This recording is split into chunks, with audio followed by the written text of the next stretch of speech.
Hello welcome back to my channel Simnas food world. അപ്പോഴേ ഇന്ന് ഞാൻ വന്നിട്ടുള്ളത് നമ്മുടെ ബ്രേക്ക്ഫാസ്റ്റ് റെസിപ്പി ആയിട്ടുള്ള സോഫ്റ്റ് പാലപ്പം റെസിപ്പി ആയിട്ടാണ്.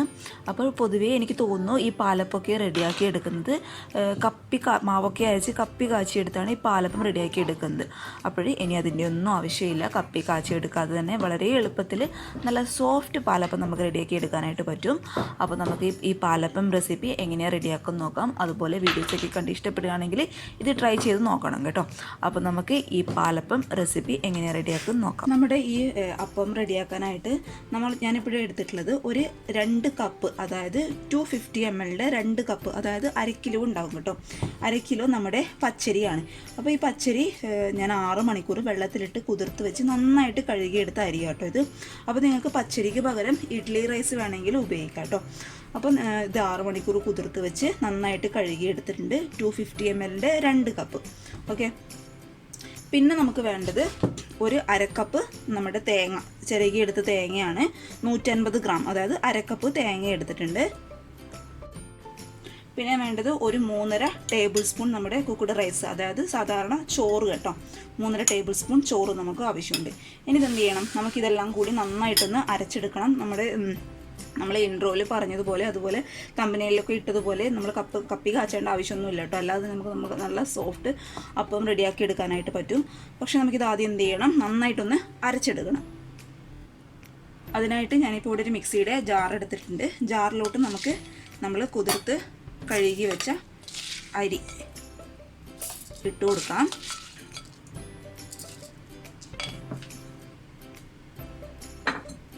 അരി ഇട്ട് കൊടുത്തിട്ടുണ്ട്. പിന്നെ നമ്മൾ എടുത്തു വെച്ചിരിക്കുന്ന തേങ്ങ കംപ്ലീറ്റ് ആയിട്ട് ഇട്ട് കൊടുക്കാം. പിന്നെ ചോറ്,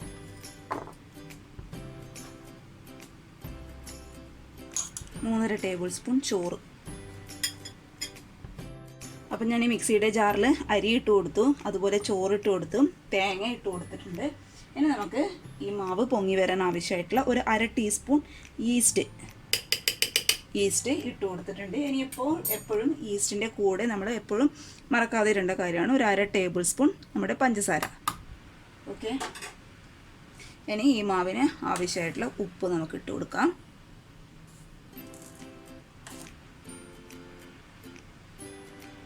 ഇത് അരയ്ക്കാൻ ആവശ്യമായിട്ടുള്ള വെള്ളം, ഒരുപാട് അങ്ങ് ലൂസായി പോകാൻ പാടില്ല.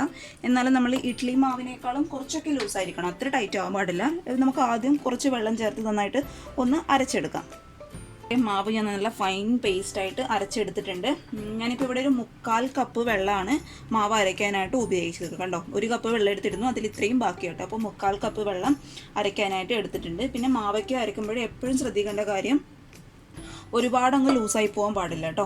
കാരണം നമ്മൾ ഈസ്റ്റൊക്കെ ചേർത്ത് അരയ്ക്കുമ്പോൾ ഈസ്റ്റ് ഫെർമെൻ്റ് ആയിക്കഴിഞ്ഞാൽ അടുത്ത ദിവസം ഫെർമെൻ്റ് ആയിക്കഴിഞ്ഞാൽ ഒന്നും കൂടി മാവൊന്ന് ലൂസാവും. പ്രത്യേകിച്ച് നമ്മൾ പഞ്ചസാരയൊക്കെ ഇട്ടിട്ടാണ് അരച്ചത്, അപ്പോൾ ഒന്നും കൂടി ഒന്ന് ലൂസാവും.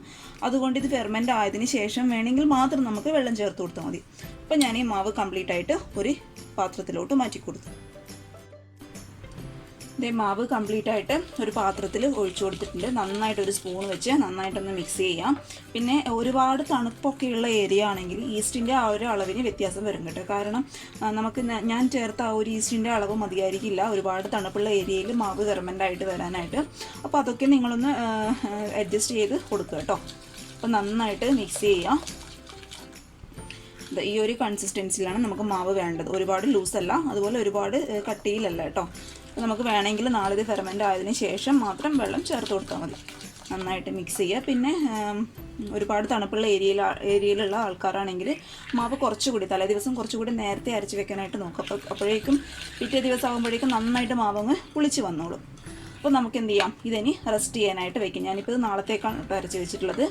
അപ്പോൾ നാളെ ആകുമ്പോഴേക്കും ഈസ്റ്റൊക്കെ ചേർത്തുകൊണ്ട് നന്നായിട്ട് പൊങ്ങി വരും. അപ്പോൾ നമുക്കിത് നാളെ ആവട്ടെ.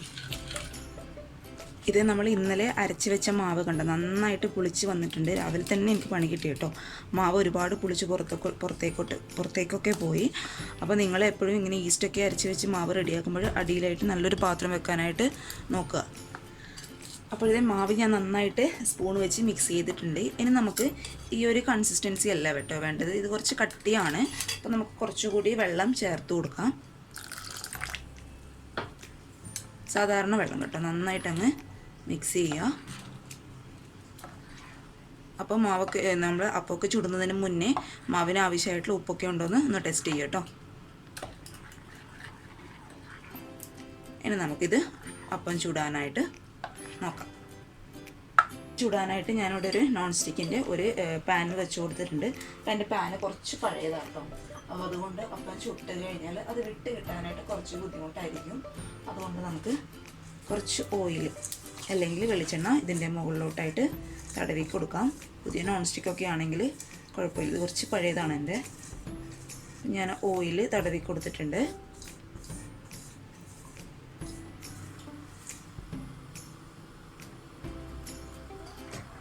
നന്നായിട്ട് ചൂടാവണം. നമ്മുടെ പാന് നന്നായിട്ട് ചൂടായിട്ടുണ്ട്. അതിന് മുന്നേ മാവ് ഒഴിക്കുന്നതിന് മുന്നേ ഞാൻ നിങ്ങൾക്ക് കാണിച്ചു തരാം. കണ്ടോ, മാവിൻ്റെ ആ ഒരു കട്ടി എന്ന് പറയുന്നത് ഇത്രയേ പാടുള്ളൂ. ലൂസാവണം. കട്ടിയായി കഴിഞ്ഞ് നമ്മുടെ ഇങ്ങനെ ചുറ്റിക്കുമ്പോൾ പെട്ടെന്ന് അങ്ങനെ ചുറ്റാനായിട്ട് കിട്ടത്തില്ല കേട്ടോ. അതുകൊണ്ട് ഒരുപാട് കട്ടിയായി പോകാൻ പാടില്ല. അപ്പോൾ പാന് നന്നായിട്ട് ചൂടാവുന്ന സമയത്ത് നമുക്ക് ഈ സ്പൂണിൽ 3/4 ഭാഗം മാവ് ഇതിലോട്ട് ഒഴിച്ചു കൊടുക്കാം. ഇനി നമ്മൾ സാധാരണ ചെയ്യുന്ന പോലെ നന്നായിട്ടൊന്ന് ചുറ്റിച്ചു കൊടുക്കാം.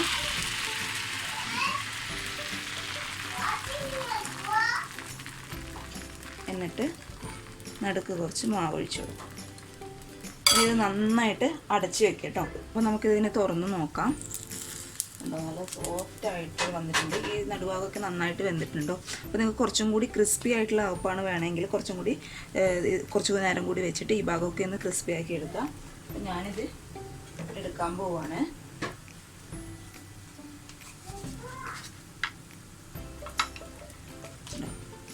നല്ല സൂപ്പർ സോഫ്റ്റ് അപ്പാണ് കേട്ടോ. ഞാൻ ഒരെണ്ണം കൂടി ഒഴിച്ച് കാണിച്ചു തരാം. നമ്മുടെ പാൻ നന്നായിട്ട് ചൂടായിട്ടുണ്ട്. ആ ഒരു സമയത്ത് 3/4 ഭാഗം ഒഴിച്ചു കൊടുക്കുക. നന്നായിട്ടങ്ങ് ചുറ്റിച്ചു കൊടുക്കുക.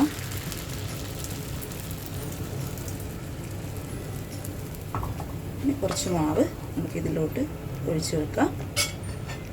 അടച്ചു വയ്ക്കുക.